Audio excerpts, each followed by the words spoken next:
Okay.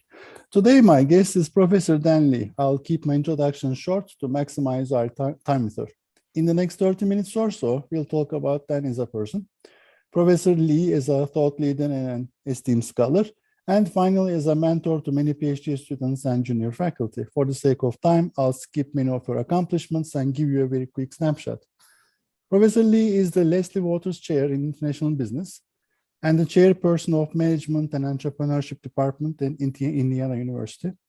Her research interests include management of multinational enterprises, international strategic alliances, and the internationalization process.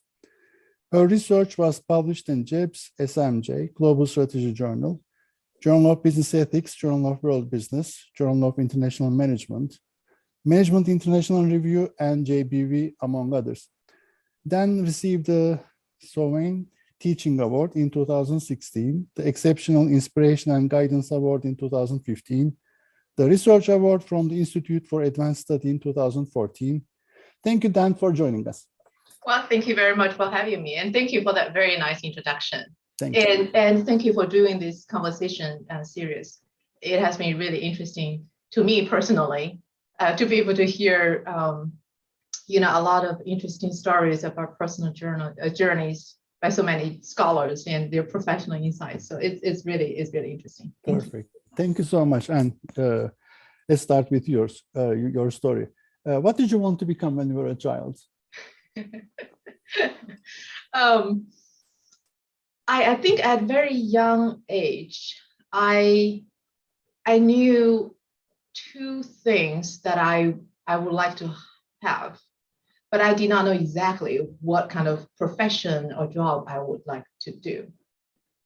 One is I would like to do something about books.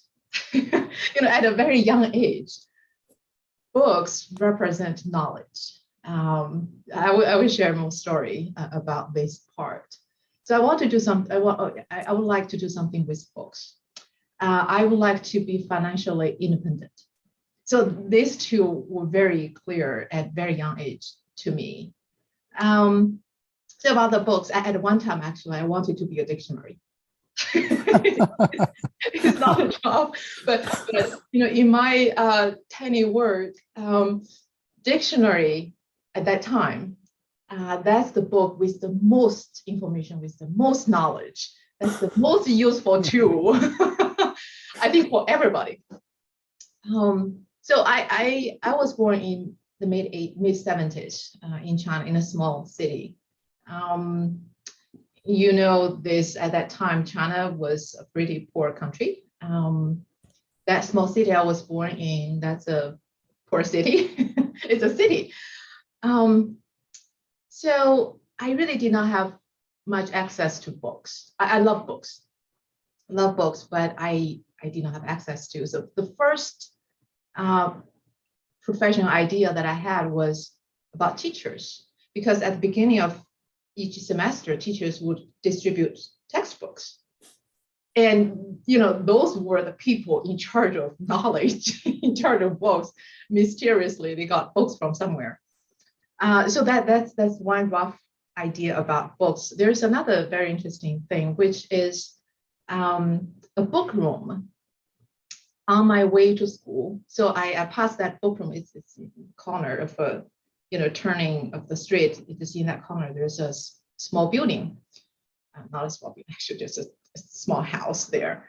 It says book room. It's not library. It does not say library. It says book room. So I love books. I did not have many books. And there's that book room in the corner on my way to school, from school back home. So it's like a kid passing a treasure box every day. But it's always locked. So, that temptation, there's a book room. I had no idea what's in there. And I was passing that every day for a while. So finally, I tried to peek in, but I could not see anything. It was dark. I do not know how my father got connected with the person having that key to that book room. Talking about China relationship. So he made that connection. So I was able to got into that room. It's really like a treasure box.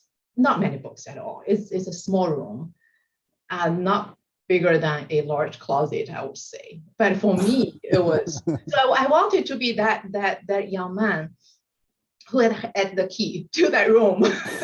It's almost like someone with light in their hands, right? So I at that time I was thinking about books, but actually I think what later on, growing up, I think I had that at very young age, I had that interest in knowledge, accessing knowledge, sharing knowledge with people. So I really did not know what I wanted to be other than doing that.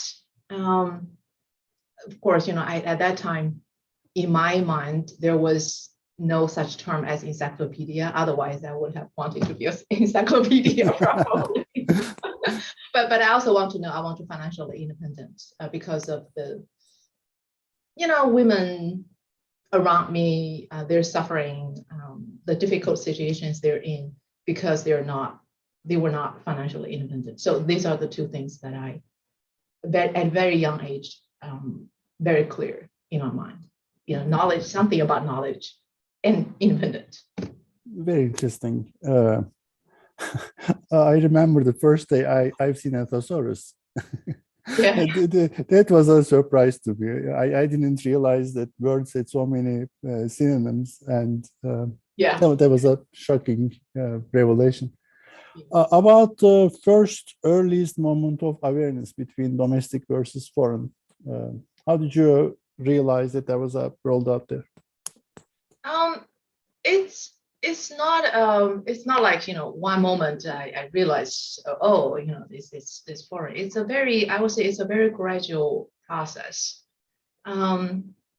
China has been a very homogeneous country, even with the economic reform, with so much foreign direct investment in China.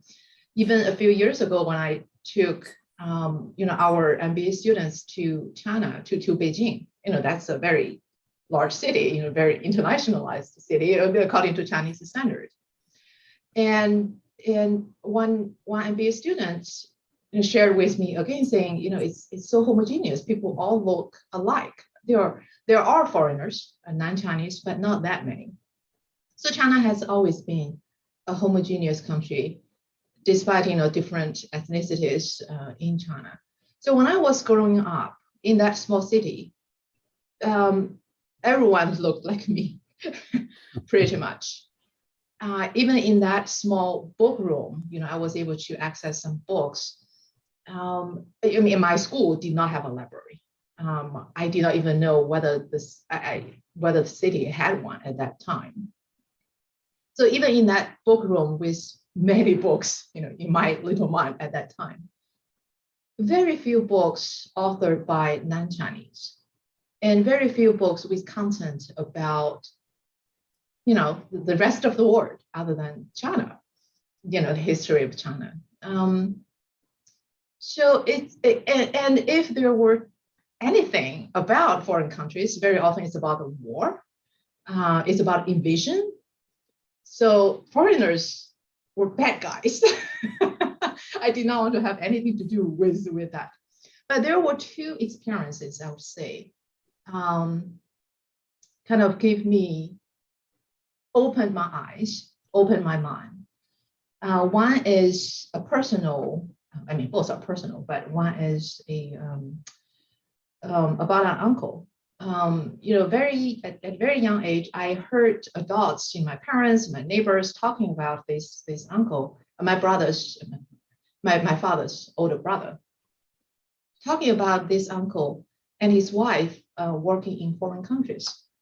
I really did not think much about that, and I knew they work in foreign countries. I knew they cannot go home, cannot see their children for 3 years in a row. 3 years they would come back for a couple of months and then they would leave.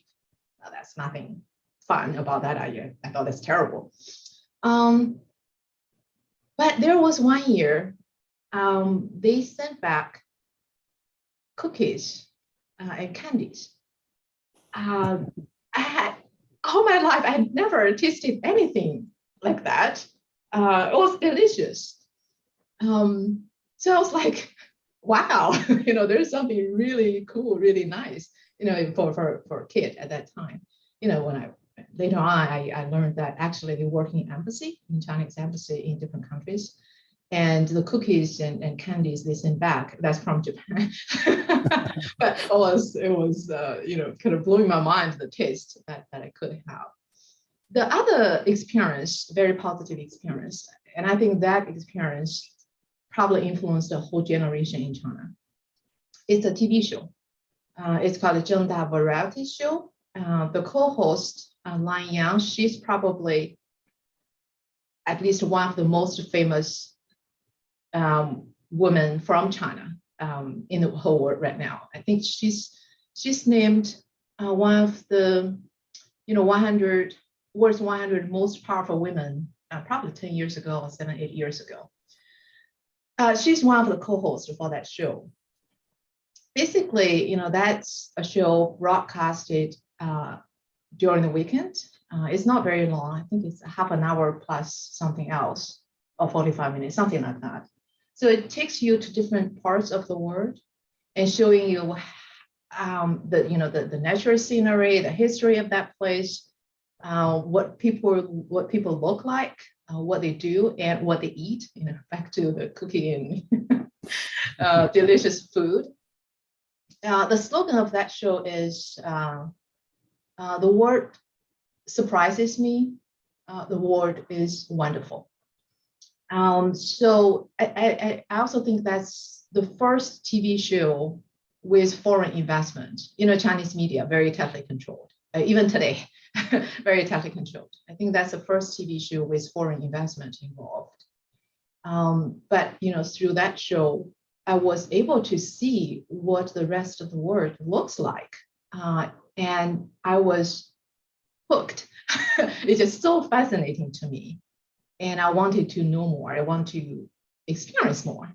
So that, I guess, that show, I was in high school at that time. I think it was started in 1990. So that's the time. When I went to college, when I had the opportunity, I chose to do international economics, actually. There was no international business or anything like that. Mm-hmm. So I guess that's a very gradual process for me to open my eyes. Then something that is not on your CV that people might find interesting about you.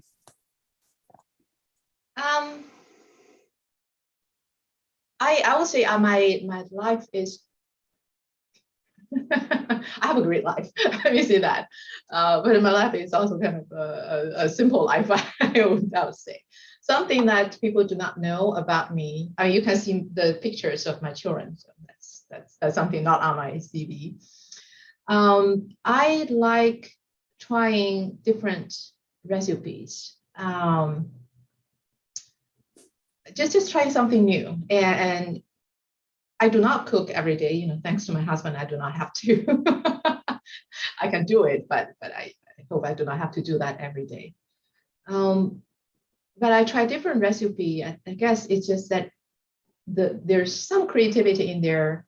There's immediate reward, after you're done. Sometimes good reward, sometimes not very good. It's very different from what we do. It takes years, 2, 3, even longer years for us to complete and to publish one article. So it takes a long time. I think there's always some kind of counterbalance. So for me, doing that is therapeutical, probably, but I enjoy that. Perfect. Regrets. What is one thing you wish you would have done or done differently? Regrets. Of course, I made many mistakes in life. I guess everyone does. But one thing that I often think of, but I don't think I will ever correct or address, is vision correction surgery. I always wanted to do that, but I never got the gut to do it. And I think that will be something continuing into my future, something I wish I had done, but I did not do. Hopefully technology will solve that problem, other than not using surgery, some kind of eye drop. And miracles. Okay. Yes. Biggest failure and what did you learn from it? Biggest failures. I think I've been very lucky. Things that I set my eyes on, often I was able to do that, to accomplish that. So I think I've been really, really lucky with a lot of people helping me and supporting me and guiding me. I think I can share one failure. It's not a very big failure, but in my life. But at the same time, I did learn something that helped me for years, many, many years. It's back to my childhood. There was, the city was poor, the whole country was poor. Children at that time really did not have many extracurriculum activities. Kids run around after school and playing with mud and poking dead animals, birds and bees. Don't poke a dead bee, it can still sting. That's a lesson learned in a hard way. So I did not have many things either. When I was probably 6 or 7 years old, we moved into an apartment, in a really tiny one. There was not much decoration. It's the same for everyone. So one friend, a friend of my parents, painted something on the wall. Painted a peony, the very beautiful flower. I think it's probably the national flower in China now. It was just amazing to see someone painting the whole wall, so beautifully. And for years, my neighbors would come and admire that painting. At that point, I thought that's amazing, that's wonderful, and I wanted to learn. So there was no formal lesson or anything. He just gave me something. My friend, my parents' friend, he just gave me something for me to, just to imitate. And I did not. He said I had talent. I do not know. It's probably just me nice, being encouraging, telling me that. But there was one time he gave me something for me to draw. It was a bit more difficult than what he typically gave me. And I know I did not do a good job. And I guess I was just afraid of disappointing him. I was a little bit ashamed that I was not able to do that, given that he said I had talent. So I told my father that I did not want to learn anymore. Of course, I was still interested, but I just said I don't want to learn. So just like that, it ended. So it's nothing. Later on, my interest shifted to something else. It's not a big deal, but I learned, and I always remember that one. That is, everybody knows this. You are your worst. You yourself is your worst enemy. If you self-impose, if you put that boundary on yourself, you're there. You're constrained. So I learned that very luckily, not with much cost. That this is very important. Yeah. Interesting. Let's switch gears. Thank you so much. Say you're stranded in a neighborhood pub, small village, and people are curious about you. How do you explain your research and the importance of your research to people who don't read JIBS or SMJ, AMJ regularly? Yeah, talking about that, actually, I did have opportunities doing things like that. Even just going back to my hometown to visit, my grandparents. They all passed away now, but when I went back to the villages, people asked me what I do. It seems like you're doing well, but exactly, what do you do? Typically, I start with teaching. I start with the classes that I teach, international business courses. That's probably easier for people to connect with.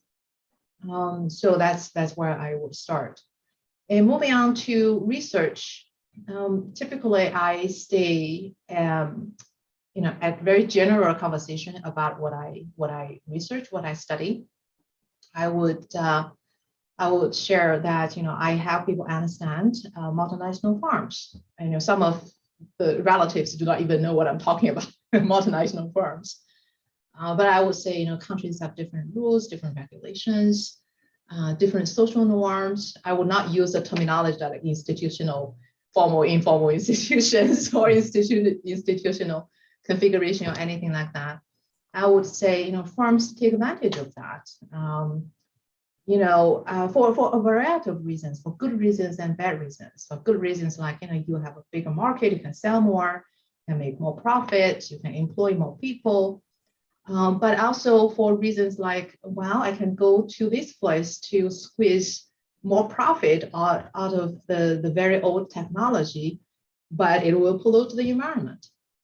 So that's what I do. I have people understand why multinational firms, why firms do, why they go to other countries and do businesses, and how they do that. There's different regulations, different norms. They need to navigate all of that. And what are the consequences? The financial consequences, the political consequences, the social consequences, the human consequences. So that's what I study. And people are interested in this. And talking about people in the villages. Of course, I know you're using that as a metaphor, talking to the public, because China. I think I was very fortunate. Although I was born in a poor country, growing up there was not much suffering. But I was able to experience that very dramatic transformation of Chinese economy. I was able to experience the power of foreign direct investment, the power of private business, at the same time experiencing a lot of confusion, inequality brought out by the very rapid economic development. So I think people are very interested in knowing why this is happening, who are doing this, why they're doing this, how they do this. So that's something for me, at least for the relatives in those villages, I was able to make that connection. And at the same time, I think it's really fun. I ask what they do. They tell me, they went to a factory in a city, just as a migrant worker, and I would ask about their what they produce, and I can tell them where the product went. Things like that. It's really fun. It's really fun actually to talk about that. Perfect. About the omitted variables or less visited or neglected areas of research in IB. Great question. That reminded me of something that Lauren and I talked about, I don't know, probably 20 years ago.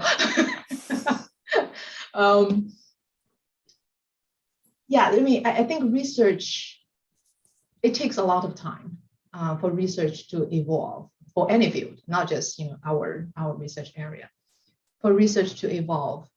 And we scholars study what we can make sense of, what we can observe, what we can capture. And of course, the low-hanging fruits, that's what we study first. So I do not think it's intentional or anything that there are areas that we have not paid sufficient attention to.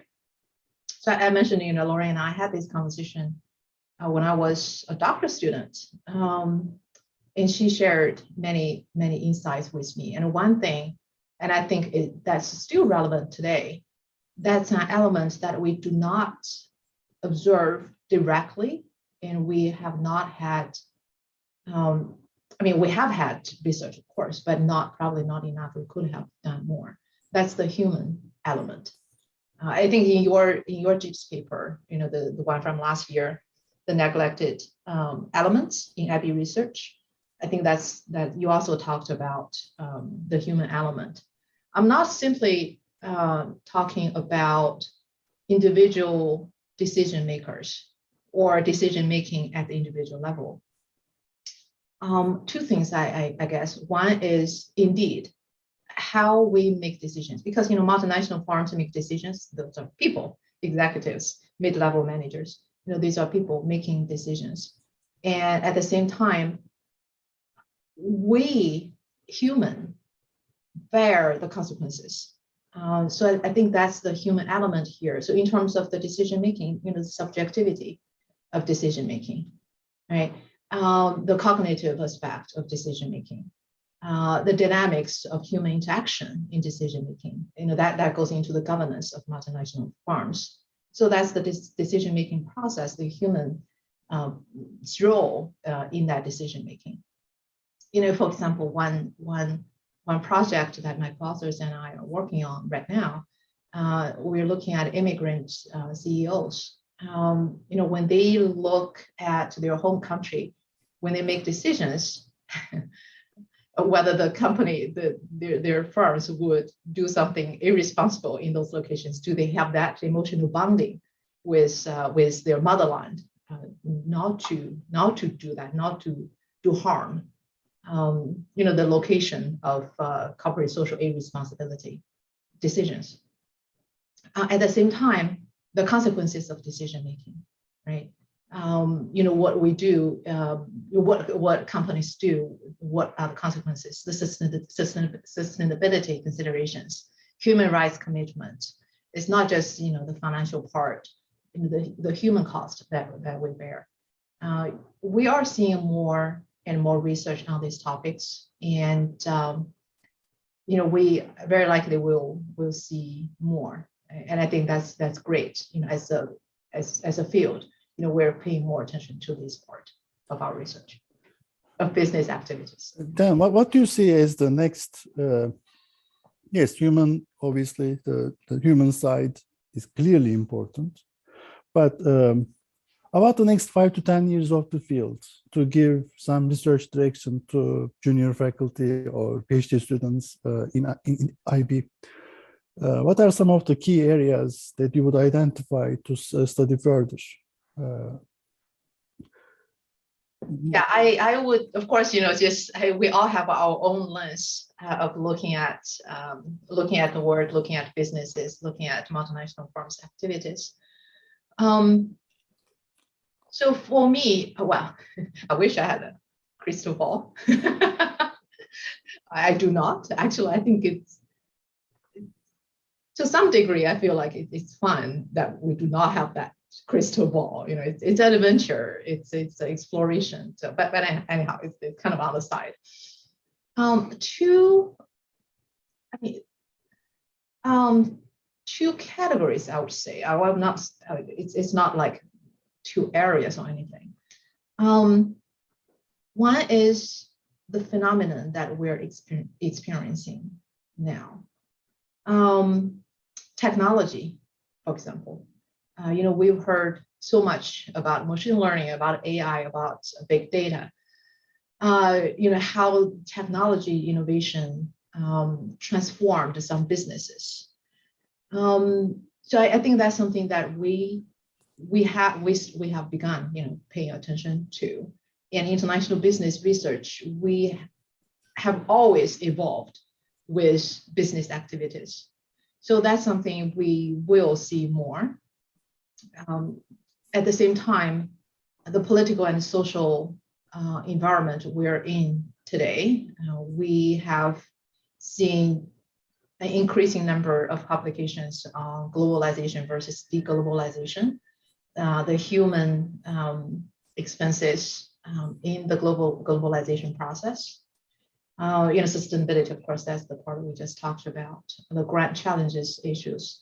So all of this, I think we are evolving along with businesses. So we will see more research on these topics. The other category, I would say, actually is research specific. Interdisciplinary research is just hard to do. It's definitely very beneficial. But at the same time, reviewers I think overall, when a research field has a more clear boundary, that also creates some issues because we start to talk to each other more. We start to speak the same language more. We probably are not as open to other fields as what we used to be. But I do see with the information on the tips of our fingers, we are able to access a wide variety of theoretical frameworks, theoretical perspectives from other disciplines. So we're going to see more interdisciplinary research, and that's very beneficial for our field. We have always benefited. Hopefully, we can, share our theories with our fields, with other fields more. The other part related to our own research, I think, is again technology. Technology-enabled methodologies or data collection methods. There are areas, there are topics that I think we have always been interested in, but we simply do not have the tools to capture that. For example, how do we capture your thought segments? When you make a decision.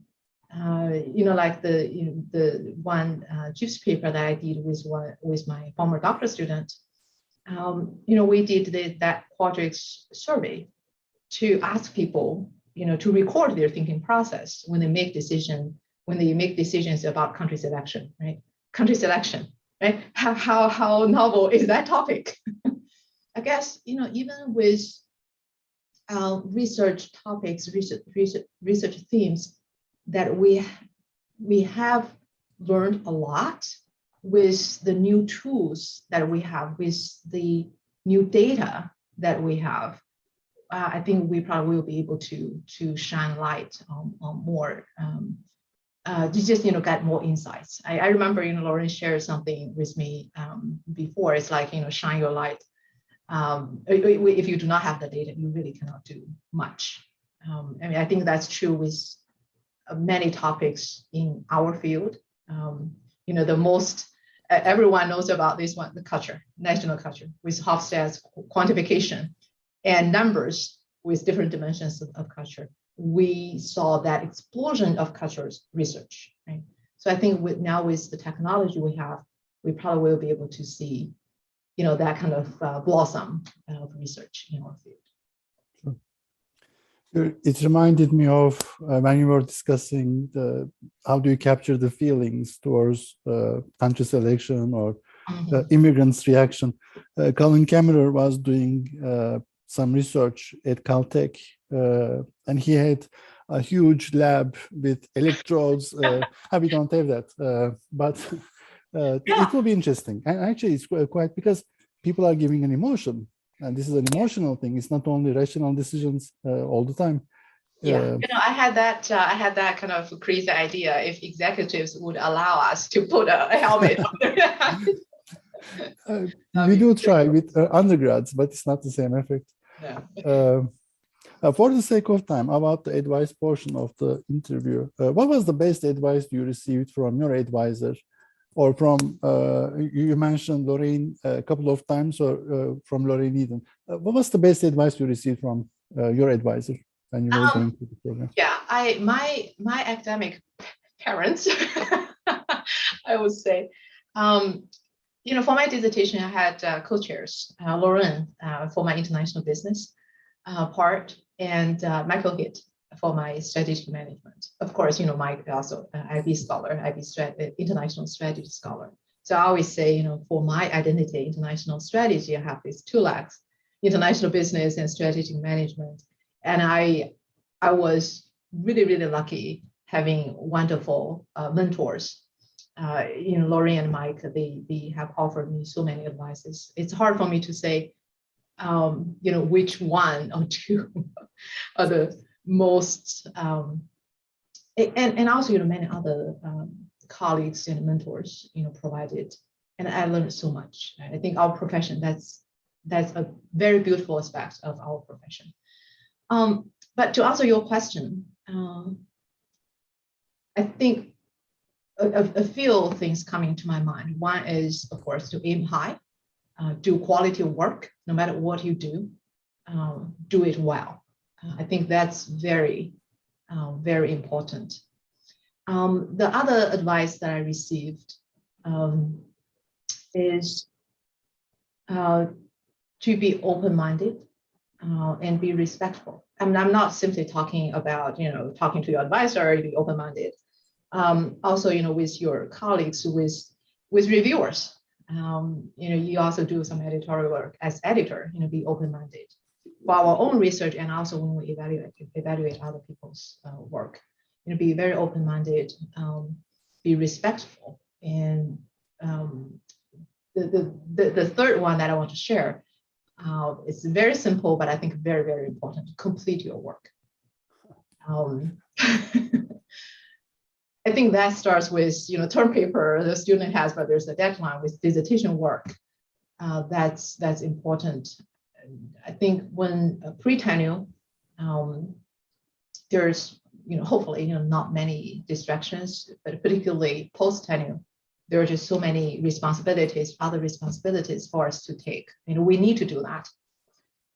It's very important to remind us to complete the work. Complete the work, not only our own work, also complete work, for example, when we work with doctoral students, when we work with junior colleagues.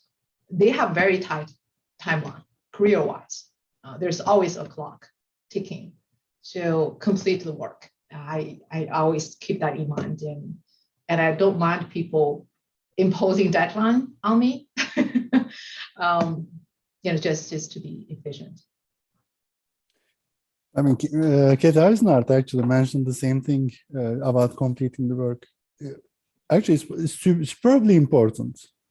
The self-imposed deadlines and tying the loose ends, obviously. When you look at junior faculty and PhD students, what are some of the mistakes that you see that is common across our new colleagues that you think things that they should not do? No, one is, as we just talked, not completing their work, but there are reasons why they're not completing their work.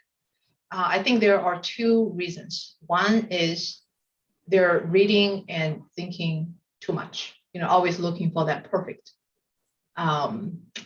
paper to submit. There's no perfect paper. I mean, even if we have a perfect paper at this exact moment, 3 months later, 3 years later, when we look back, I mean, the field has always been evolving. Our knowledge has always been evolving. So there's no perfect, there's no way that you would have that, here's a perfect paper I've ever published. It's not possible. So I think reading too much, not being able to really get down and get that done, that's a problem. Or reading too little is a problem. I think that also causes someone not being able to complete the work, because reading too little, that means your co-authors, your reviewers will come back saying, come on, you did not do your homework, right? Go back and redo it. So that will just drag on. It's a waste of time, I think. It's a waste of time, just really not necessary. So I think that's a mistake that we see. The other one is not humble, not patient. When I say that, that let's face it, our colleagues are very intelligent people, and we have that curiosity, and we want to create knowledge, and we're proud of what we do.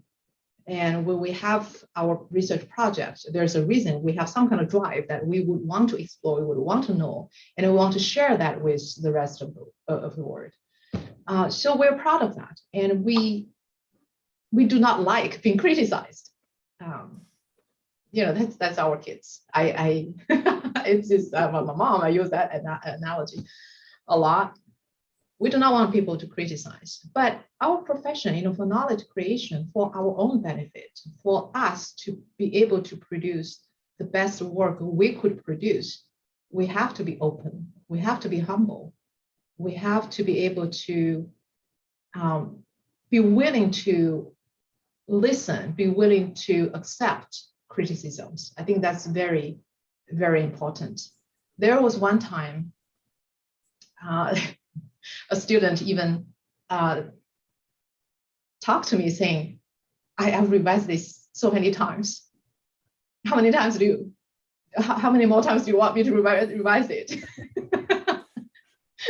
Well, we just have to be patient. I'm not saying sitting on something, forever and looking for that perfect thing, right? But I think for doctor students, for a junior scholar, that balance, we're still looking for that balance. So that's when it's helpful to be humble, to listen to advices, to ask for support, to share the work with people, and not being too afraid of receiving criticisms. Just like that printing story I shared with you, I was afraid of sharing that, and I killed it. It's not worthwhile. It's not worthwhile at all. Perfect. Then, what's the question I should have asked you but haven't? I think you covered a lot of grounds, and I enjoyed talking with you, and I enjoyed watching the conversations that you did with other scholars. No, I think you covered everything great, and I want to thank you for doing this. It's really wonderful to have this opportunity, and for our field, actually. Thank you so much for your time, for this interesting interview. I learned a lot. I'm sure the audience will agree with me. Thank you, Dan. Thank you.